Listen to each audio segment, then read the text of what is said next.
Mug Bangladeshi নায়িকা।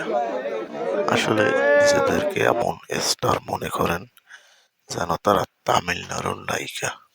আসলে তারা জানেন না যে তাদের মতো নায়িকা আসলে বাংলাদেশে তাদের ছবি এখন আর কেউ দেখেন না। কিছু ভক্ত, এরা ভক্ত না, শুধু আসছে একটু দেখার জন্য এত ভিড় হইছে। ও এরকম নায়িকার আমি জানি না কি অর্জন আছে তার। আমার জানা মতে কোনো অর্জন নাই, শুধু নামে নায়িকা। আর নায়িকা তো হইছে পরিচালকের বিছনায় শুইয়া, তারপর হইছে এরা নায়িকা।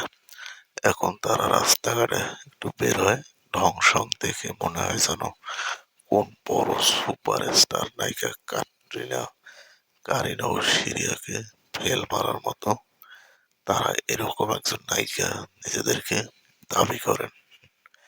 বাংলাদেশের যতই নায়িকা, তো যাই হোক বন্ধুরা, সবাই ভালো থাকবেন। আজ এ পর্যন্ত, ধন্যবাদ।